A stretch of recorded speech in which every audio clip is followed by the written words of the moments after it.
May nagtatanong nga pala sa atin guys kung ano nga ba yung gamit natin na pangbungkal na pagtataniman ng ating lupain. So nakikita nyo naman halos pinong-pino talaga yung ating lupang pagtataniman. So yun na, bago tayo magsimula is magandang araw muna sa lahat ng mga kababayan nating Pilipino. Farmer ka man o hindi, saan ka man ang dako ng mundo. Maka Marcos ka man o maka Duterte, yun sana matapos na ngayong awayan sa ating gobyerno.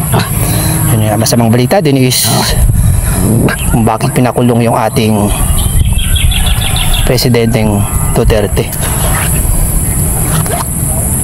So yan yung ating alagang aso.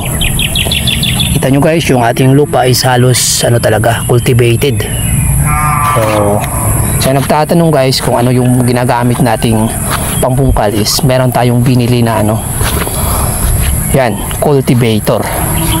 Yun, shoutout muna sa partner nating si Kuya Efren na isa sa mga nag-invest nito. Yan, shoutout din sa partner natin si Boss Jerbs na busy pa naman. So itong cultivator nga pala to guys is binili namin sa halagang 20,000 mahigit. So magto 2 years na so sa amin. Pero kitang kita nyo naman is halos sulit na sulit yung pagkaka-cultivate ng lupa gamit yung cultivator na yan.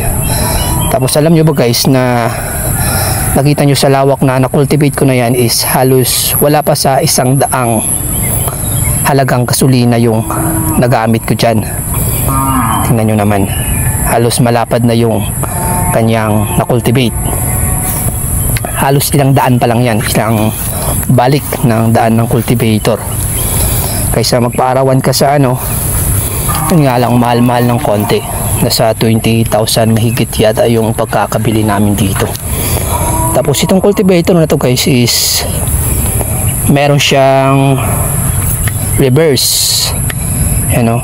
So papasensyaan nyo na halos, tingnan nyo naman halos luma na kasi halos magto 2 years na to sa amin. Kagandahan dyan, meron siyang reverse, tapos meron siyang cambia. Ano bang tawag dun sa Tagalog? Sa Aklanon kasi cambia. Tapos yung sa naman, yung sa bala niya guys, binawasan namin yan ng 2. So meron pa talaga dapat dito yan. Yung pagpasensya nyo na kasi kakatapos ko lang mag-cultivate, kaya hinihingal tayo. Meron pa dapat dito yan at dun sa kabila. So masyado kasing malapad, kaya ginawa namin is binawasan muna para magaan-gaan lang. So ito nga pala sa nagtatanong kung ano yung gamit nating pang cultivate ng ating lupain na pagtataniman is ito po yung aming na-invest. Isa sa nag-invest nito is si Kuya Efren, yung brother natin na walang tigil yung sa pagsuporta sa ating farming sa pagtatanim. So ito naman yung switch niya guys, yung on saka off. Tapos ito yung cambia kung sa Aklanon ba. Pagpasensya nyo na kung hindi ko maintindihan kung ano ibig sabihin nun sa Tagalog kasi Aklanon tayo, kaya kadalasan ng mga sinasabi natin more Aklan. So yun yung ating alagang aso na nagbabantay sa ating taniman.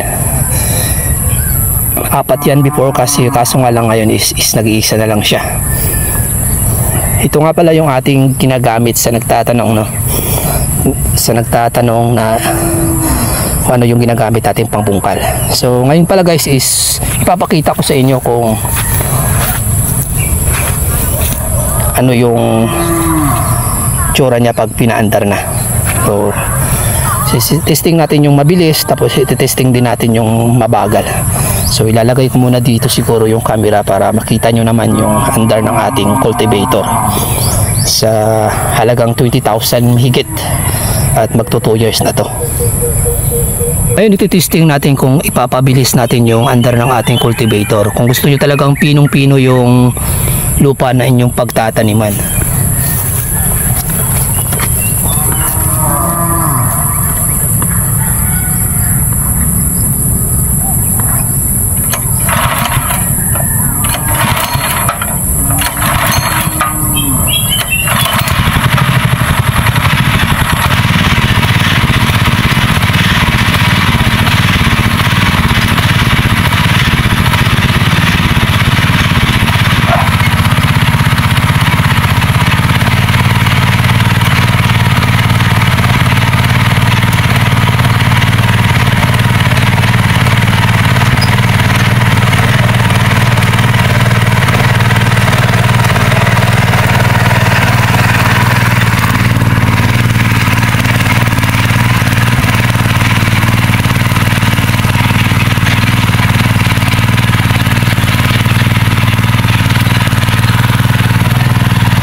So yun guys,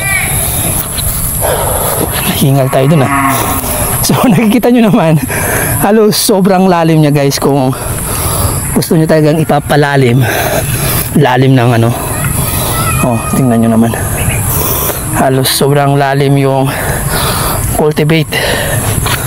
Kung bibilisan mo, tapos kung gusto mong mas pinong-pino yung pagka-cultivate ng lupa. Pasensya nyo na, hiningal tayo. Kunya lang kasi halos nakapagpahinga kasi tayo, kaya kulang na tayo sa exercise. So yun pala sa nagtatanong, ito nga pala yung aming ginagamit na pangbungkal ng lupa. Yung ating sili nga pala guys is halos wala na. Yun yung ating aso, malayo yung tingin. Yung sili natin, yung panigang, yung labuyo, halos wala na lahat. So panibagong tanim na naman tayo ulit. So sa mga nagtatanong kung bakit di tayo nakapag-upload is soon sasagutin natin yan. Again, hanggang dito na lang muna siguro. Sa mga kababayan natin saan ka man ang dako ng mundo, mag-ingat na lang tayo kasi yun nga, sa panahon ngayon is sobrang dami na talagang mga nangyayaring krimen sa ating bansa. So hanggang dito na lang. God bless sa lahat and have a safe. Bye.